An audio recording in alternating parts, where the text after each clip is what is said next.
Action et point de vue.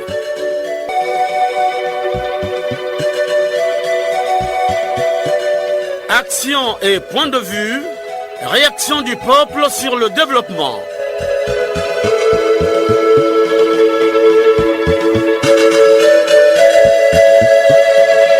Présentation, Omar Elenga.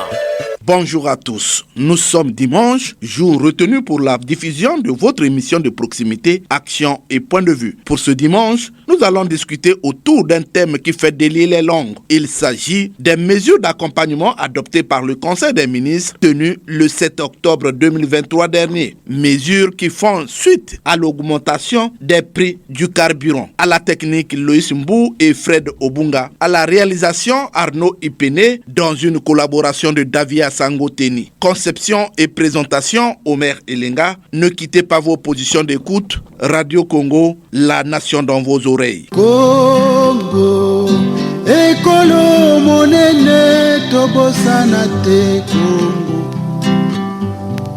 Tolingana toyokana tosalisana malamu bongo tobongisa Congo. Une fois de plus, salutations à tous. Dans le cadre de la mise en œuvre du programme économique et financier triennal soutenu par la facilité élargie de crédit conclue avec le Fonds monétaire international FMI et dans l'optique de permettre au Congo de disposer des ressources financières nécessaires à la conduite de grands projets structurants, notamment les projets sociaux. Je fais allusion à la santé, à l'éducation, à la protection sociale. Il a été convenu de la réduction progressive des subventions sur les produits pétroliers mis en vente au Congo. Une première augmentation fixée à 5% des prix des produits pétroliers à la pompe a été décidée avec effet au 15 janvier 2023. En vue de renforcer cette dynamique, il a été procédé le 1er juillet 2023 dernier à une deuxième augmentation du prix du supercarburant à la pompe qui est alors passé de 625 à 775 francs CFA, soit une hausse de 25%. Dans le cadre du respect des engagements pris par les pouvoirs publics, une augmentation de 25% du prix du gasoil interviendra courant ce mois d'octobre 2023. Dans le souci d'atténuer les effets de ces augmentations successives, le président de la République avait instruit le Premier ministre Anatole Koloné-Makosso d'évaluer l'impact de ces mesures tout en proposant des mesures susceptibles d'en atténuer l'impact sur les populations en général et le panier de la ménagère en particulier. Le 7 octobre dernier, le Conseil des ministres a arrêté les mesures d'accompagnement dans les secteurs des produits alimentaires, éducation, transport, etc. Je vous propose un extrait de ce Conseil des ministres sur les mesures d'accompagnement. Thierry Lézé-Mongala. Pour tenir compte de la hausse attendue et en cours du prix du gazole, le Conseil des ministres a donc, sur rapport du ministre d'État Ayessa, entériné les mesures d'accompagnement et d'atténuation suivantes. Mesures immédiates et ou à court terme. En matière d'éducation, 1. Suppression de la contribution des parents d'élèves et prise en charge des bénévoles et agents communautaires de l'enseignement. 2. Octroi généralisé des manuels scolaires à tous les enfants du primaire. 3. Accélération du traitement des dossiers d'octroi des bourses des étudiants et mise en œuvre attendue de leur paiement régulier. Pour ce qui concerne les transports, mise en place dans les meilleurs délais de sociétés publiques de transport urbain à Brazzaville et Pointe-Noire en partenariat avec des investisseurs et sociétés privées. La régulation des trajets et itinéraires des bus, notamment à Brazzaville, en vue de protéger le secteur des transports privés urbains. La suppression définitive de la taxe de roulage. Les pouvoirs publics s'engagent également à résoudre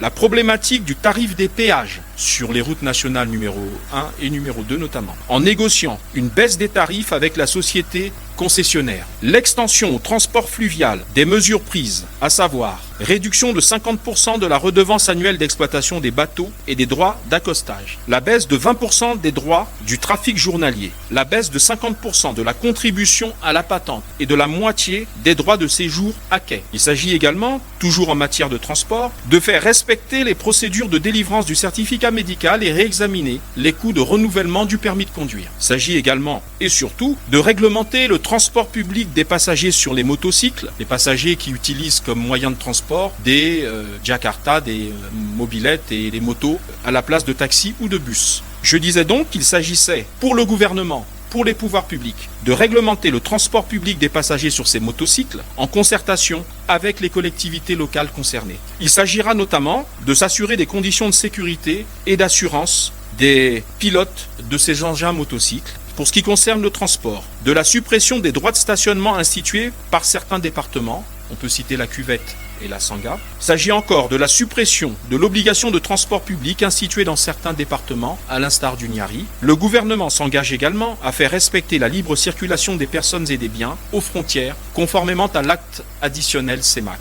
Enfin, il s'agit d'accélérer les travaux des commissions relatifs à l'optimisation du processus de sortie des conteneurs au port autonome de Pointe-Noire. En clair, de réduire le temps de passage dans le port dans le traitement des conteneurs arrivés à Pointe-Noire. Pour ce qui concerne le secteur de la santé et celui de la protection sociale, le gouvernement, réuni sous l'autorité du président de la République en Conseil des ministres, s'engage à rendre opérationnelle dans les meilleurs délais la caisse d'assurance maladie universelle, CAMU en sigle, afin de prendre en charge de manière effective les populations pour les pathologies et soins de santé du quotidien. On peut citer la prise en charge des césariennes, du palu, des soins liés au VIH-Sida, des soins liés à la tuberculose, la prise en charge des patients atteints d'hypertension artérielle, de diabète ou d'insuffisance rénale. Il s'agira également d'élargir le nombre de bénéficiaires des indemnités permettant de financer des activités génératrices de revenus, de rendre effectif le programme national des filets sociaux. Enfin, en ce qui concerne les mesures à prendre à moyen et long terme, le Conseil des ministres a instruit les autorités compétentes afin de mener les actions suivantes en faveur des populations. Relance du projet hydraulique rural,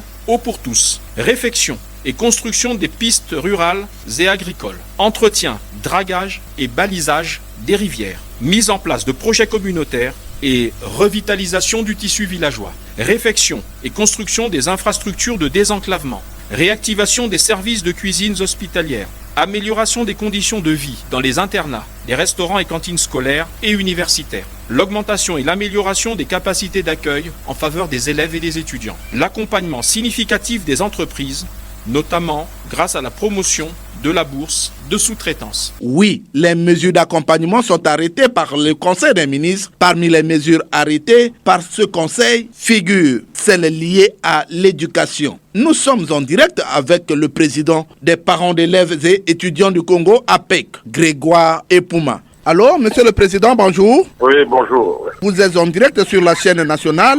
Nous sommes dans l'émission Action et Point de vue au sujet des mesures d'accompagnement prises par le gouvernement de la République. Quel commentaire faites-vous à ces mesures d'accompagnement au sujet de l'éducation? Écoutez, pour l'instant, je crois que ce serait trop prématuré que de donner un point de vue, puisque ça a été une décision du Conseil des ministres. Maintenant, nous attendons au niveau de la mise en œuvre. Depuis le 7 octobre, date de la tenue du Conseil des ministres, jusqu'à ce jour, il n'y a aucun texte juridique qui a été pris. Est-ce que c'est un arrêté? Est-ce que c'est un décret du Premier ministre? Ou c'est une circulaire interministérielle, c'est-à-dire qui concerne les ministres? Jusque-là, il n'y a rien. Voilà pourquoi les parents que nous sommes pas peut-être dubitatifs, tout en étant comme rassurés de voir nos charges allégées. Nous attendons de voir. Il faut qu'il y ait des textes qui soient pris pour que nous puissions dire à nos mandants que non, finalement, la première mesure de suppression des contributions parentales rentre en vigueur. Mais pour l'instant, on ne peut pas aller vite en besogne en étant déjà content. Écoutez, mesures, l'intitulé de ces mesures, on vous dit par exemple mesures immédiates et ou à court terme. Alors donc ça fait un peu comme une confusion. Si c'est immédiat, mais quand on dit à court terme, les planificateurs savent que le court terme va de 0 mois, 1 an. Donc ça peut, on se dit, est-ce que c'est pour l'année l'année prochaine ou bien c'est pour cette année. Mais nous, dans notre cas, nous souhaitons que ça soit pour cette année. Si c'est pour cette année, pourquoi les chefs d'établissement sont en train de s'entêter à demander les contributions aux parents? On a beau dire à nos représentants de dire aux chefs d'établissement de ne pas encaisser. Eh bien, nous risquerons d'arriver à la première mesure lors de la gratuité, quand le président la République avait pris la mesure de la gratuité, eh bien, il y avait certains chefs d'établissement qui avaient déjà encaissé de l'argent. Mais madame la ministre de l'époque, Kama, était obligée de prendre une note pour demander aux DD et aux chefs d'établissement de créer toutes les conditions pour rembourser aux parents. Voilà ce que je peux vous dire par rapport aux mesures qui ont été prises. Écoutez, une décision, c'est une chose. La mise en œuvre de cette décision, c'en est une autre. Pour l'année 2023, il nous reste 3 mois, c'est-à-dire octobre, novembre, décembre. Alors, qu'on constate que octobre, novembre, décembre, il n'y a pas eu de heure, tous les enseignants de nos enfants ont été finalement payés conformément à l'engagement du Conseil des ministres. En ce moment-là, nous dirons bravo. Merci gouvernement, avec à votre tête son Excellence Monsieur le Président de la République. Bon, maintenant là, les parents se sont effectivement soulagés et les parents applaudissent les deux mains cette décision du Conseil des ministres qui a été matérialisée. Je vous dis que à ce jour, il y a des chefs d'établissement qui exigent de l'argent. Vous voyez, donc nous savons de quoi nous parlons. Or là, nous disons à ceux-là qui sont en train de blaguer, bon, si il y a eu des chefs d'établissement qui ont déjà encaissé, parce que la rentrée a eu lieu le 2, la décision du Conseil des ministres c'est le 7, mais c'est sûr qu'il y a eu des parents qui avaient déjà libéré leur contribution. Maintenant, ces parents qui ont libéré leur contribution, si la mesure s'applique dès cette rentrée scolaire, il faut nécessairement procéder au remboursement, puisque je vous dis qu'il y a déjà jurisprudence en la matière. Les crédits, si maintenant là, on peut mettre à la disposition des écoles les crédits, mais ce serait une très bonne chose. Pourvu que nous soyons informés, nos partenaires nous diront, les crédits ont été mis à la disposition de tous les établissements. Nous disons bravo. Mais s'il n'y a pas de crédit, c'est pas nous qui gérons les finances publiques, mais nous constaterons seulement qu'il n'y a pas de crédit, quitte à ce que nous disons à nos partenaires, à travers les départements qui sont directement liés à nous, comme l'enseignement préscolaire, primaire, secondaire et l'alphabétisation, et l'enseignement technique et professionnel, et l'enseignement supérieur. Parce que, entre autres mesures, vous avez suivi, on parle de l'ouverture des internats, des cantines scolaires, des restaurants universitaires. Tout ça, c'est des grandes mesures. Comment voulez-vous qu'un parent responsable ne puisse pas être content de pareilles mesures? Mais le problème, c'est au niveau de la mise en œuvre. En tout cas, nous, s'il n'y a pas de mesures d'accompagnement, les campus doivent pas être cassés avant. Et Monsieur le Président, un dernier mot aux parents qui vous écoutent. En tout cas, le dernier mot que je m'en vais dire aux parents. Chers parents, vous ne devez pas, le Conseil des ministres qui est présidé par le premier parent du Congo, donc qui s'appelle le président de la République, chef de l'État, a décidé de la suppression. Le terme est clair. C'est même la première mesure. Maintenant, nous, en ce moment précis, je vous invite à la patience. Pourquoi patience? C'est pour attendre l'apparition du cadrage juridique de cette mesure. Et ensuite, je vous invite à la prudence. La prudence, c'est de ne pas vite s'engager à verser les moyens que vous exigent les directeurs d'établissement, les proviseurs de lycée ou les directeurs de collège. Voilà, donc deux choses, patience et prudence. Le rame de papier qu'on demande, exiger les reçus, mais les reçus en bonne et due forme. Ce n'est pas des papiers strong découpés où on met un cachet, on dit bon, reçu tant. Non. Mais pour l'instant, c'est une décision. Et cette décision, si elle n'est pas mise en œuvre, mais ce n'est pas encore une décision que nous, parents, on peut facilement aller pour applaudir des deux mains. Voilà. Merci beaucoup, Monsieur le Président, pour avoir accepté notre invitation à cette émission. Alors, bonne suite en attendant la décision finale du gouvernement de la République. Merci beaucoup. Merci beaucoup. Un autre secteur qui a retenu l'attention du gouvernement, c'est le secteur des transports. Nous recevons dans cette production Cyril Njoundou, président du collectif des associations des transporteurs. Bonjour, monsieur. Bonjour, monsieur le journaliste. Alors, aujourd'hui, nous parlons des mesures d'accompagnement adoptées par le gouvernement de la République depuis un certain temps. En ce qui vous concerne, quelle appréciation donnez-vous à ces mesures? Je suis monsieur Cyril Njoundou, président du syndicat des transporteurs et activités connexes du Congo. Dans les mesures prises par le gouvernement, aujourd'hui, il faut relever d'abord le caractère de ces mesures, parce que ces mesures aujourd'hui, dans le secteur de transport, nous avons deux types qui exercent. Il y a les employeurs et les employés. Ces mesures aujourd'hui visent les employeurs. Et nous avons des difficultés pour satisfaire tout le monde parce que du côté des employés du transport qui ne se retrouvent pas dans les mesures qui ne favorisent que les employés, nous avons là un sérieux problème sur toutes les mesures qui ont été prises par le gouvernement. Entre-temps, de l'autre côté, il y a les privés qui sont les employeurs.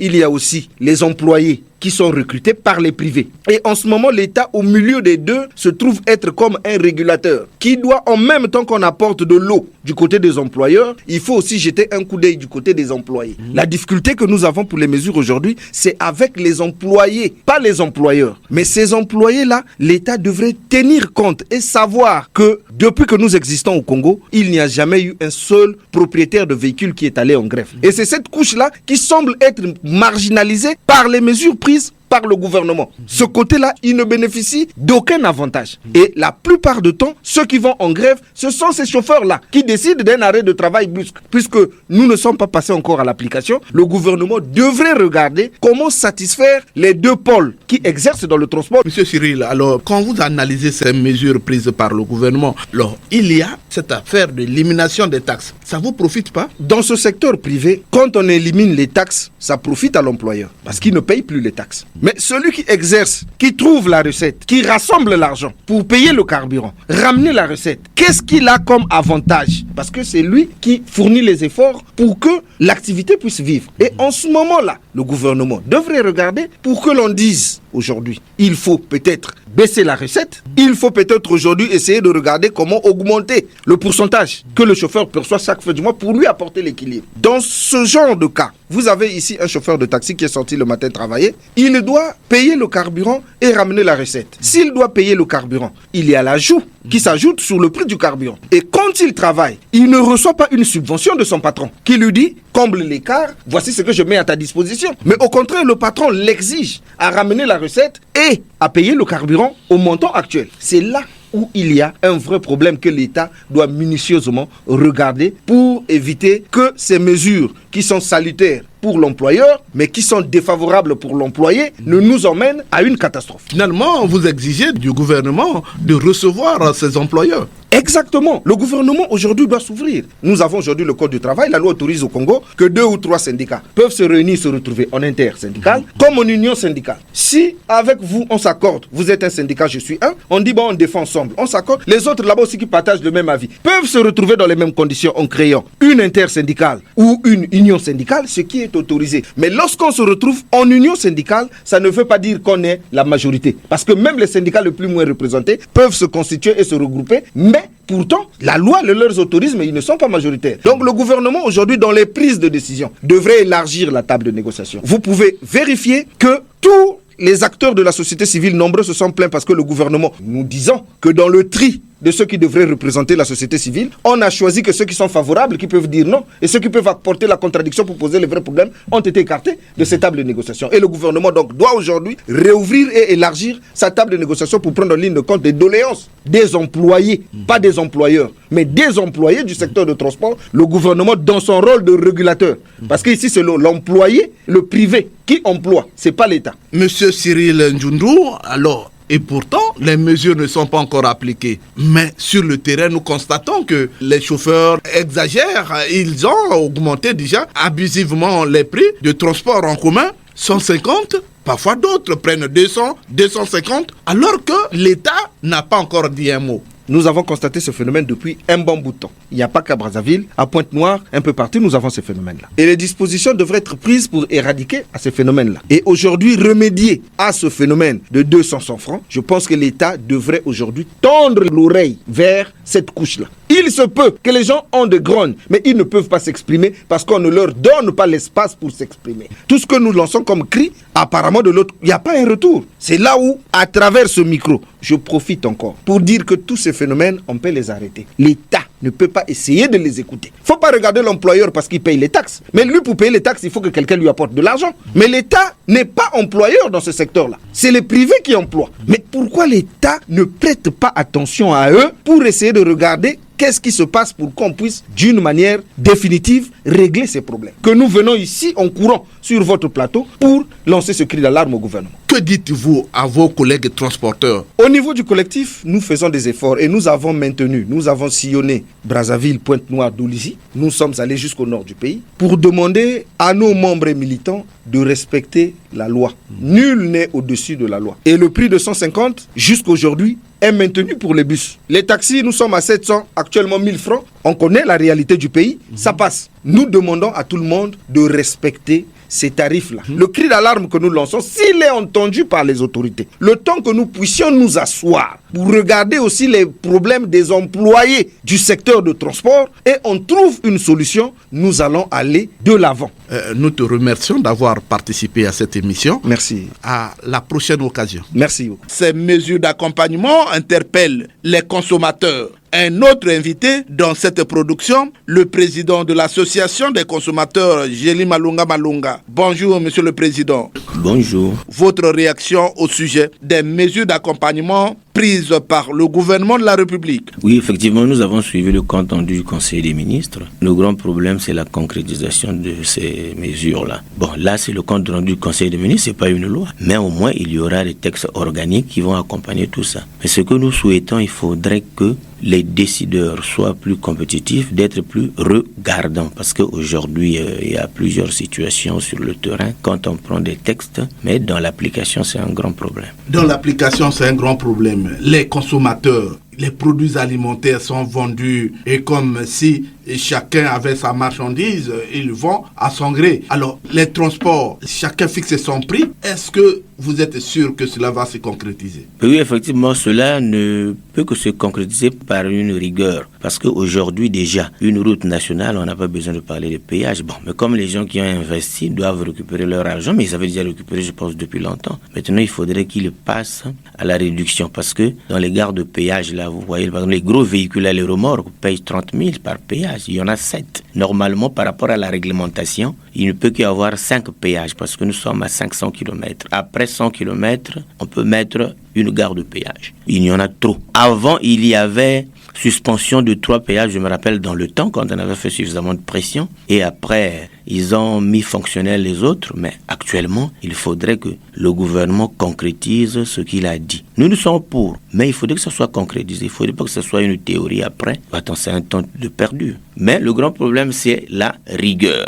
Nous allons suivre ça, le morcellement des itinéraires. On était en discussion avec le gouvernement où il faudrait qu'on trouve une stratégie parce que nous, on leur avait signifié ceci, que si les prix de transport augmentent, c'est par rapport aux chargeurs. Les chargeurs là avant, ils n'existaient pas. C'est un phénomène qui s'est créé et qui a pris de l'ampleur. Quand ils chargent un bus, obligatoirement, il faut lui donner, déverser de l'argent. En fait, c'est même eux qui fixent les prix. Quand ils arrivent, ils disent « Makabandilou, 300 ». Alors, le contrôleur ne parle pas, donc c'est peut-être en complicité aussi du contrôleur. Après, quand le bus démarre, il faut lui donner les 300. Donc, en fait, ce sont les chargeurs-là qui augmentent également le prix du transport. Il y a aussi dans les parkings, là, bon, il faudrait que ça soit réglementé. Donc, le maire central, le président du conseil départemental et municipal, je crois que l'arrêté est déjà là, il faudrait qu'il signe l'arrêté, instituant les itinéraires aussi. Lui, la mairie n'a pas de bus, bon, il y a STPU, mais il faut ajouter encore d'autres bus. Vous savez qu'il y a l'offre et la demande. S'il y a trop de bus, ça va peut-être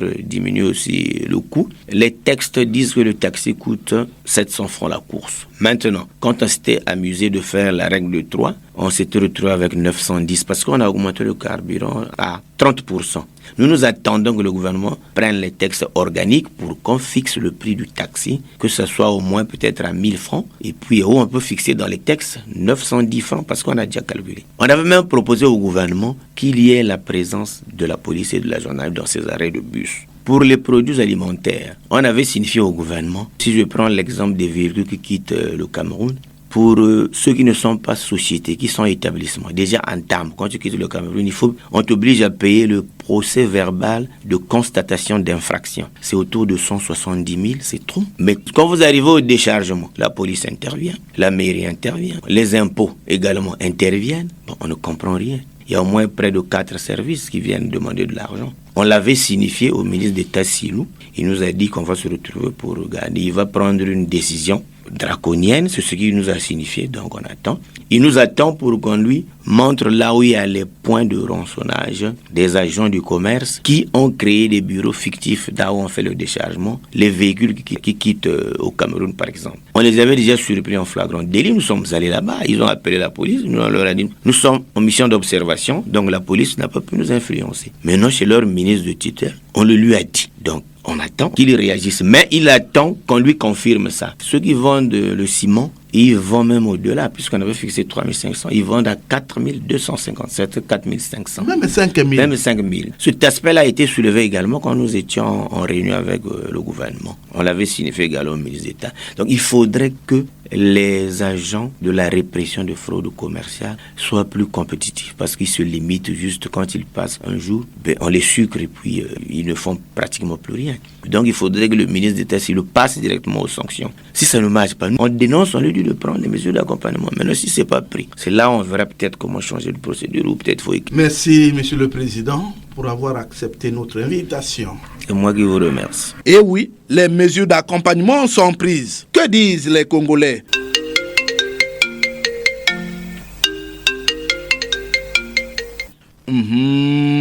Le téléphone sonne, les Congolais ont soif, les langues se délient. Nous sommes en ligne avec un auditeur qui a soif. Allô?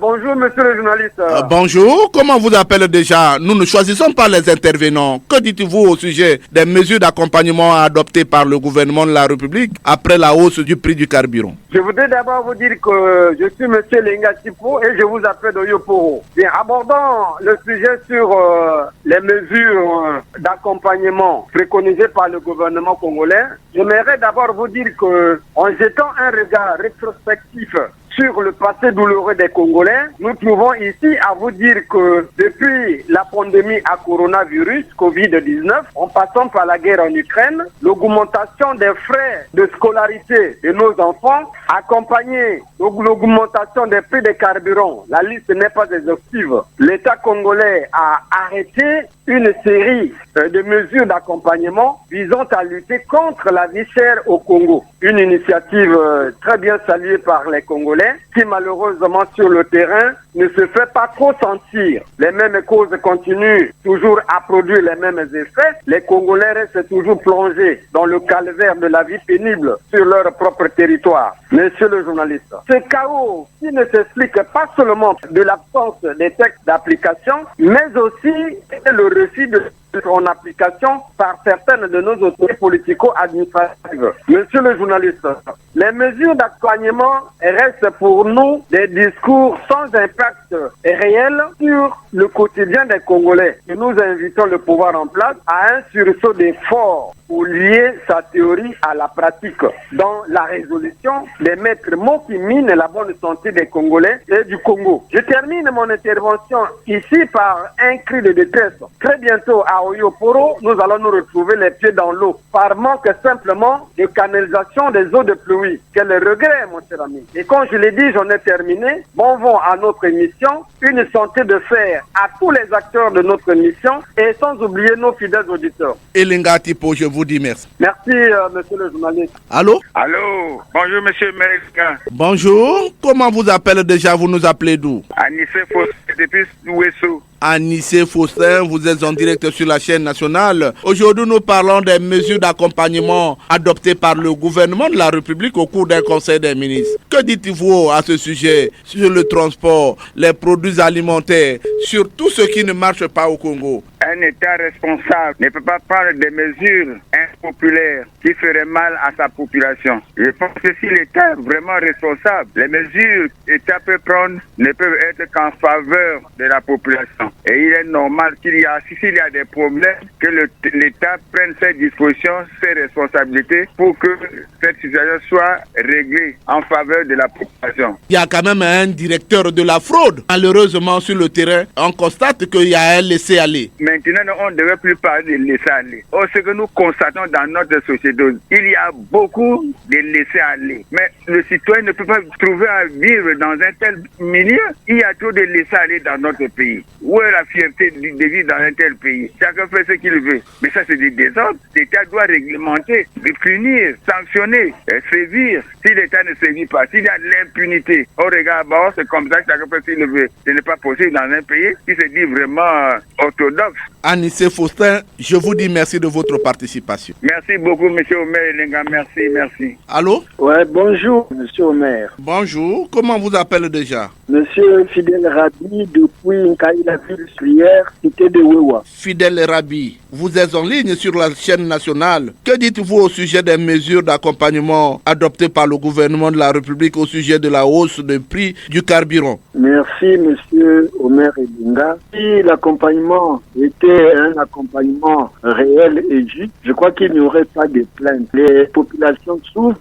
pas seulement les transporteurs. Il y a beaucoup de villages qui ne sont pas électrifiés, qui ont besoin justement de carburant, soit pour s'électrifier, soit pour se déplacer. Les plaintes fusent de partout à cause de cette augmentation des prix. On ne sent pas l'accompagnement entre les populations. Avez-vous un message à dire à certains citoyens qui exagèrent? Ils doivent être traqués, ils doivent être arrêtés, ils doivent être jugés pour les préjudices qu'ils font subir à la population qui n'aspire qu'à la paix et au bien-vivre. Mais si eux, ils viennent font des demi-terrains, à l'intérieur, les prix ne sont pas, ce n'est plus 150, ce n'est pas 200. Bon, et on laisse faire. Il faut... Fidel Rabi, je vous dis merci de votre participation. Les Congolais ont toujours soif. Allô? Allô, bonjour, M. Omer Elenga. Bonjour, comment vous appelez déjà? Vous nous appelez d'où? Je vous appelle du Fondo, Lucien Bokenze. Lucien Bokenze, vous êtes en direct sur la chaîne nationale. Aujourd'hui, nous parlons des mesures d'accompagnement prises par le gouvernement de la République après la hausse du prix du carburant. Nous avons le transport, nous avons les péages, nous avons beaucoup de choses concernant les produits alimentaires. Mais que dites-vous au sujet de ces mesures d'accompagnement? Bon, merci beaucoup, M. Omer Elenga. Je crois que tous nous avons suivi les conclusions du Conseil des ministres. M. Omer Elenga, il faut constater que lorsque le gouvernement prend des mesures, elles sont immédiatement applicables en ce qui concerne le gouvernement. C'est-à-dire, quand on dit le prix de l'essence va augmenter à la pompe, telle date, à la date dit, le prix de carburant augmente. Mais à contrario, les autres mesures édictées ne sont pas prises immédiatement faute de textes d'application. Donc aujourd'hui, on a dit que la taxe de roulage ne sera plus payée, la taxe de stationnement, les péages vont être diminués, à l'école, les parents ne vont plus contribuer, mais c'est à compter de quand? Ça n'a pas été dit clairement et il n'y a aucun texte qui dit clairement qu'à partir de cette rentrée, ne faites pas comme ça. Donc, et les chefs d'établissement et les parents d'élèves, ils sont perplexes. Mais octobre, là, tout à sa fin. Qui va payer les vacataires? Voilà, M. Omer Elenga, la dichotomie entre ce que le gouvernement annonce comme mesure et les applications. Il manque toujours et toujours des textes d'application. Et ça, ce n'est pas normal, ce n'est pas bien pour nous, les populations. Lucien Bokenze, je vous dis merci. À moi de vous retourner votre merci, M. Omer Elenga. Longue vie à l'émission et surtout, longue vie à Omer Elenga. Merci beaucoup, Lucien Bokenze. Les langues se délient toujours. Allô? Bonjour, monsieur Omer Elenga. Bonjour, comment vous appelez déjà? Prononcez-vous? Vous nous appelez d'où? De Ngamakoso, la part de Nyabana Rollins. Nyabana Rollins, vous êtes en direct sur la chaîne nationale. Que dites-vous au sujet de ces mesures d'accompagnement? Ça m'interpelle surtout dans le secteur de l'enseignement. Moi, je ne sais pas si le gouvernement, en prenant ces mesures-là, demandant que les parents ne payent plus les droits scolaires. Je ne sais pas si c'est dans un rêve ou c'est dans une réalité. Si c'est dans le rêve, oui, on peut tolérer. Mais si c'est la politique menée, réfléchie pour développer le pays, mais comment y penser qu'on supprime les droits scolaires? Mais c'est malheureux. Est-ce que le gouvernement tient compte du poids de la scolarité au niveau du Congo? Si on supprime les droits scolaires, le gouvernement sait très bien que la majorité des écoles dans nos localités sont tenues par les prestataires, les vacataires, les bénévoles, qui sont pris en charge par les parents d'élèves. Est-ce que le gouvernement, une année, a déjà pensé à envoyer même un franc à ces écoles-là? C'est malheureux. Mais mener une telle politique, c'est un suicide. Ils veulent tuer l'école à l'intérieur du pays. Moi, je ne sais pas. Quel est ce gouvernement qui prend des mesures comme ça? Il dort, il se réveille, mais comment? Moi, je ne sais pas. Nyabana, vous ne voulez pas qu'on décharge les parents d'élèves? Mais est-ce que dans le budget là, est-ce qu'il y a les droits scolaires que le gouvernement va envoyer dans les écoles en compensation des droits que que les parents devaient verser. Même si ça pouvait se passer, on sait comment ça se passe au Congo. On peut envoyer l'argent, ça va tomber aux mains des prédateurs et ça va s'envoler. Les enseignants n'auront rien. Les parents supporter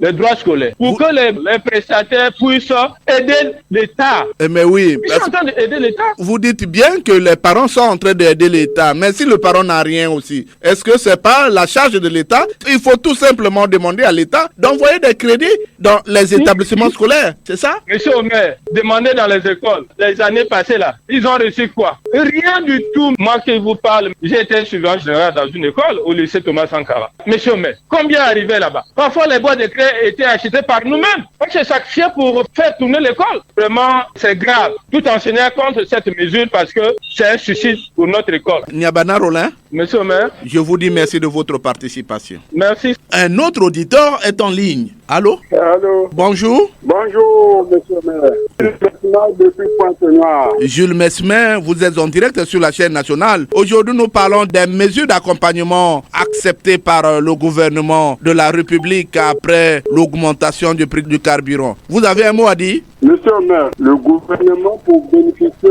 de l'appui des institutions financières, est obligé de se soumettre à leur dictat. Mais une chose est vraie, c'est le peuple qui en pâtit. On nous parle des mesures d'accompagnement. Pour moi, au maire, ce sont des mesures théoriques. Ils font semblant de prouver au peuple qu'ils ont pitié de la population et de l'utopie. Ce sont des mises en scène dans ce pays. Aucune mesure n'a été respectée. On nous parle aussi des parents d'élèves qui ne doivent plus payer les enseignants. Ce seront ceux-là. Dans le stade de classe, il manque d'enseignants. Quand on sait qu'au Congo, le manque d'enseignants est très criard. On donne de la main droite et on retire de la main gauche. Pour n'avoir pas augmenté le prix du gaz, la bouteille de 12 kilos n'est plus chargée de la même quantité. Elle qui durait parfois un mois ne fait plus que 15 jours, alors que le rythme de la préparation n'a pas changé dans certains foyers. Mais nos gouvernants ne se soucient pas du peuple, ils ne pensent qu'à eux-mêmes. Jamais ils ont pu observer les situations du panier de la ménagère. Ils subissent toujours à chaque augmentation. Quand il s'agit de leurs intérêts, les décisions sont prises et aussitôt la mise en pratique est stable. Aujourd'hui, par exemple, la révalorisation du point d'indice à 300 des retraités de la Caisse n'a qu'un 20 mots. Que ce soit du côté du Premier ministre, du côté du ministre de l'État chargé du travail, le silence est total. Il n'y a que des promesses. Que les chauffeurs des taxis, les bus et leurs contrôleurs, ils changent du jour au jour avec les demi-terrains. Et les soi-disant syndicalistes des transports passent toujours pour nous du ciel au maire. De mon côté, je ne crois pas à ces mesures d'accompagnement. Qu'ils continuent de nous tromper, c'est comme leurs objets. Merci. Bon dimanche, monsieur le maire. Au DG de la radio, aux techniciens du jour, au groupe d'écoute, au Kumba, à tous les fans de cette émission. Bonne santé à vous, monsieur le maire. Je vous remercie. Merci, Jules Mesmin. Allô? Oui, bonjour. Bonjour. Comment on vous appelle déjà? Je suis d'Anglo Bernard Kanyokwa, je vous appelle de Brazzaville. Oui, Bernard Kanyokwa. Avec ces mesures d'accompagnement, est-ce qu'on sera satisfait demain? Maire Elenga, sur cette question, disons comme les Anglais, le wait and see, attendons de le voir. Mais ce qui est vrai, dans ce pays, les décisions gouvernementales ne sont pas respecté par tout le monde. C'est né la mercuriale, le prix du sac de riz, le prix de sac de ciment, les marchés parallèles, le transport en commun qui est un casse-tête chinois pour les citoyens de la ville de Brazzaville. Maire Elenga, les mesures d'accompagnement, la volonté hier, volonté du gouvernement bien sûr, mais qui doit les respecter, qui doit faire respecter cela. Vous avez sans doute, vous êtes en train de sillonner dans la ville de Brazzaville, à l'orée de grands sommets des 3 bassins du Congo. Brazzaville fait peau neuve, mais ça sera pour combien de temps? Les décisions sont bien prises, les bâtiments bien badigeonnés, les artères vraiment très ouvertes, donc attendons de le voir avec les mesures d'accompagnement parce que le prix du carburant a galopé. Déjà, au niveau des taxis-bus comme des taxis, les gens font des demi-terrains pour dire qu'on a augmenté le prix alors que les taxes sont carrément écartées, sinon annulées. Mais les conducteurs et leurs propriétaires continuent à faire souffrir la population congolaise. Bernard Kanyokwa, je vous dis merci de votre participation à cette émission. À moi de dire grand merci aux producteurs, aux techniciens, aux DG, Modeste Elenga et au ministre Thierry Leza Mangala qui ne cesse de nous accorder l'espace pour nous exprimer. s'exprimer de façon à accompagner le gouvernement dans son œuvre. Mais merci beaucoup et à très bientôt. Merci beaucoup. Terminons ces appels avec ce coup de fil. Allô? Je suis M. Félix Oboronga au bord du Jardin Brazzaville. Nous sommes en train de parler des mesures d'accompagnement acceptées par le gouvernement de la République au sujet de la hausse du prix du carburant. Vous avez un mot à dire? Pour m'avoir tendu votre micro, suite à l'augmentation des prix du carburant à la pompe, qui est une situation internationale qui touche beaucoup de pays de la sous-région, qui n'épargne pas le Congo, notre pays. Le gouvernement de la République, à mon avis, a pris des mesures salvatrices pour les populations. Entre autres, la disparition des taxes des conducteurs de bus pour tout le territoire national, la prise en charge des enseignants volontaires. Cette question qui était devenue une épine dans les pieds des parents d'élèves qui vivent dans nos communautés, les districts, les villages et d'autres villes secondaires. On a remarqué aussi des comptes rendus du Conseil des ministres précédents, le gouvernement qui a pris sur son dos l'exonération à l'importation des produits des denrées alimentaires, les tracasseries liées à la douane et au commerce intérieur. Le Congo, notre pays, perdait beaucoup d'argent pour ces importations. Les denrées alimentaires, malheureusement, les prix sont toujours au galop. Je plaide pour qu'un régime des prix appelé mercurial au plan technique soit mis en place dans les marchés de notre pays. Il s'agit de la fixation des produits locaux, tels que la tomate, l'huile de palme, les poissons, les haricots, la pomme de terre, les arachides, le manioc, le coco, le cacao, l'igname, tous ces produits locaux qui sont augmentés ça et là, des augmentations désordonnées sous le prétexte fallacieux de l'essence qui a augmenté.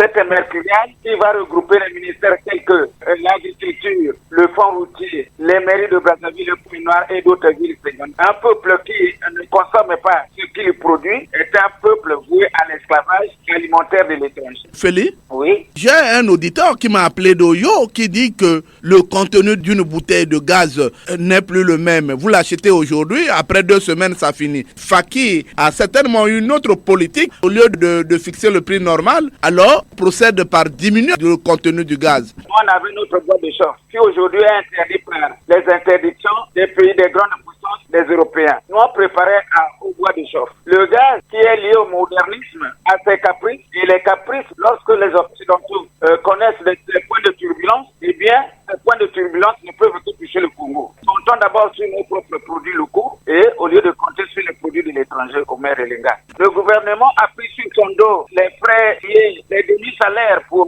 les volontaires, les enseignants communautaires et ceux des villes secondaires. Eh bien, c'est une bonne chose chaque mois en train de cotiser de l'argent pour payer les enseignants communautaires, pourvu que ça soit durable. Il ne faudrait pas que le gouvernement s'arrête pour l'avenir des enfants. Félix, je vous dis merci de votre participation. Merci beaucoup. Profunda bino lelo, epai ya papa.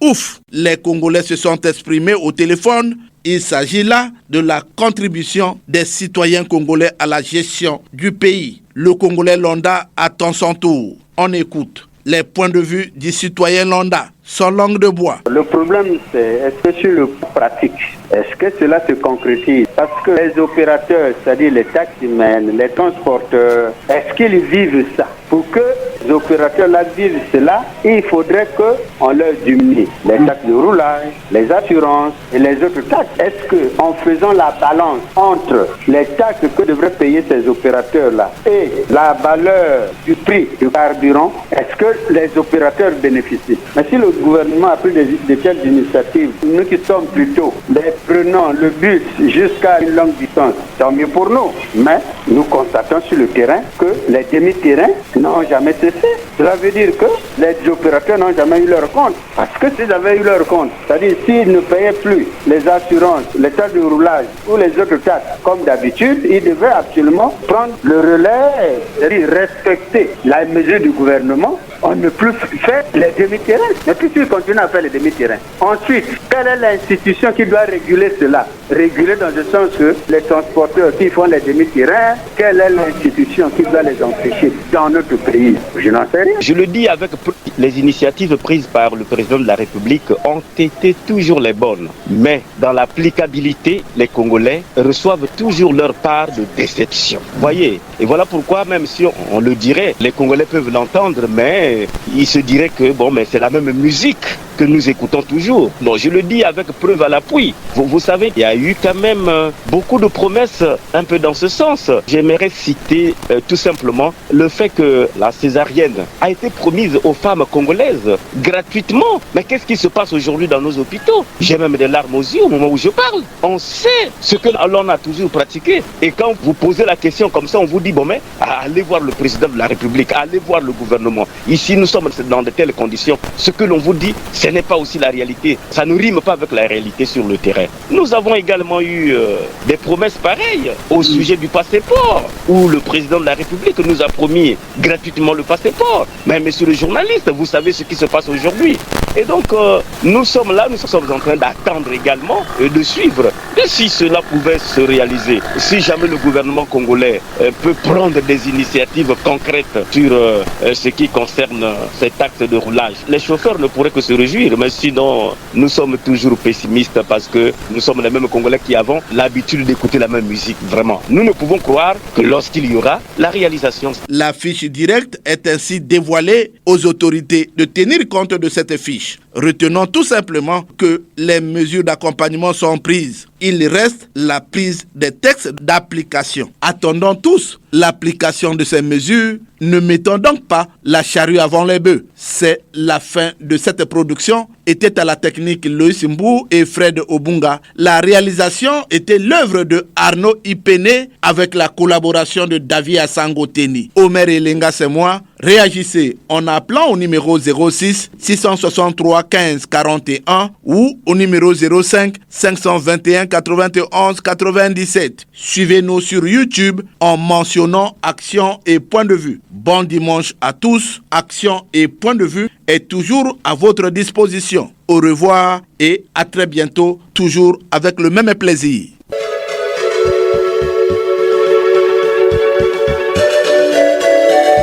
C'était Action et Point de Vue.